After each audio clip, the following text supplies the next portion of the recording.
The workshop on gender relations was planned by the Committee on Coeducation, a subcommittee of the Boston College Affirmative Action Council. The committee began in 1983 by defining coeducation as a strategy of education, not merely a term indicating the presence of men and women in the same school. After considering various plans, the committee decided to create a forum in which the exploration of gender roles and gender relations could take place, and where the implications for coeducation could be articulated. The workshop forum on gender relations was formally proposed by the committee in July 1984. The committee identified a twofold purpose for this weekend: to provide information and to provide consciousness raising about issues related to gender. The Gender Relations Workshop was funded by the Office of the Vice President for Student Affairs. It took place the weekend of February 22nd, 1985, at St. Stephen's Priory, Dover, Massachusetts.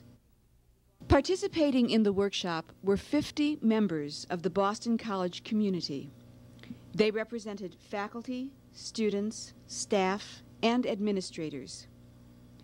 Committee planners felt it was important to find participants who were genuinely interested in the topic and who were willing to spend a weekend discussing gender relations as experienced and observed in campus life at Boston College. The final distribution of participants was half males, half females. Of that population, 50% were students, 12% were faculty, 30% were administrators, 8% were staff. Rather than answers, the workshop participants found themselves trying to identify specific questions related to growing up male or female in our contemporary society. They were not expected to return to campus with a neatly packaged formula addressing issues related to coeducation on a university campus. Instead, the weekend workshop initiated a process of seeking ways to build a healthy campus environment for the men and women who contribute to the life of the university. How does the environment, your past environment as you've been talking about, the present environment, condition your search for that intimacy? If a woman is assertive, she's a bitch. And a man being assertive is a good policy setter. The conversations at Dover centered on two assumptions. Being human means to seek intimacy. Being human means to value friendship. How are both kinds of relationships developed at Boston College? The first is that our interaction level is peer-to-peer. You know, we've created a subculture on campus that is not penetrated by any one PC students. So we're interacting among ourselves, and as a consequence, there's very little growth. But I think a lot of people, and I think maybe girls coming from a real Catholic background, feel really intimidated by a close friendship with a guy. If student needs for intimacy and friendship are not met, the consequences often include loneliness, alienation, me focus, or simply escape by such means as alcohol and drugs. You know, they come to college with this image. That's what college is supposed to be like. At least freshmen, that's what I get from the people I know as freshmen. You know, they go to college, they're supposed to be drinking, you know, go out with girls, have sex, you know, stuff like that. That's what the college image is, through, you know, entertainment and through, you know, other people that are already there. In the end, the key question becomes, how can the campus environment encourage healthier relationships? I don't think we have enough interaction among administrators and faculty and students who are really involved in the nature of the university of trying to figure out how all of those things interact.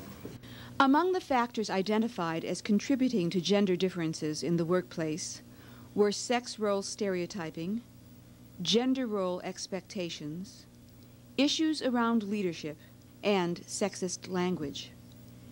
As participants explored these realities further, they became sharply aware of the existence of these same factors within the fabric of campus life. To walk into the lobby, which is just this huge room where they just hang out, and be the only woman there and just see how things change. Like, you know, if I approach a group of men and they're having a conversation, and they'll notice that I'm there, and then all of a sudden it changes, or they apologize for language they perhaps shouldn't have used in my presence, or things change like that, just because I'm there. It seems to me that, and it's confusing in terms of exactly what causes it, but I think women often don't get listened to as seriously. This doesn't necessarily mean women don't always get into the conversation.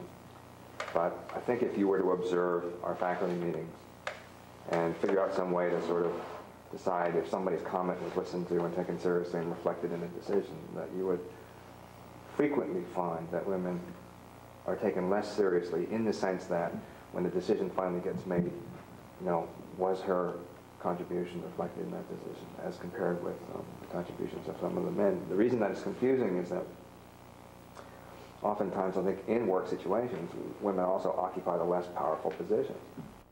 How can a co-educational institution change some of the perceptions and better prepare students for the world of work? Our own ideas needing to be challenged more broadly, too, into other circles. One of the most important findings of the workshop was the discovery that students and faculty see two different images of Boston College. I have been flabbergasted by the weekend as a faculty member who teaches a very large number of undergraduates, but in fact obviously does not know the students he's teaching. And I think I'm not unusual among the faculty. And I've been here longer than the average. I'm surprised, somewhat, I guess, disappointed, saddened by what I'm hearing about what college life is like at Boston College. The following recommendations are the result of the Dover weekend. It is recommended that education be provided on issues of human sexuality, gender roles, sex role expectations, and changing lifestyles of men and women. It is recommended that new models for learning be developed in order to address the non-traditional features of coeducation. The Gender Relations Workshop is an example of such a learning experience. It is recommended that faculty be made more aware of student life outside of the classroom and of its influence on the total coeducational environment at Boston College. It is recommended that students have significant interaction with faculty outside the classroom, with administrators and staff outside of their offices, in settings where students spend most of their time.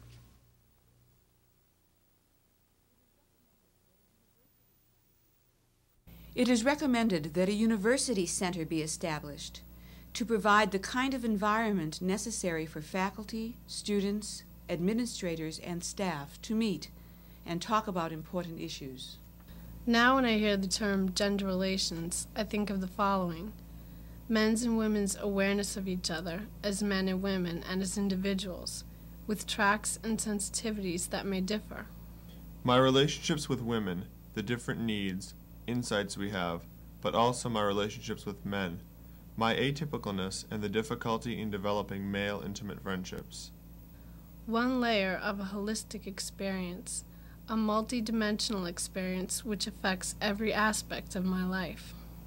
A very complicated, sophisticated term that needs more awareness, explanation, and definition. A dimension which influences in many subtle ways. One which has slowed the development of my self-assurance and potential, but which has so many positive characteristics still to be more fully realized in terms of loving, working, and relating.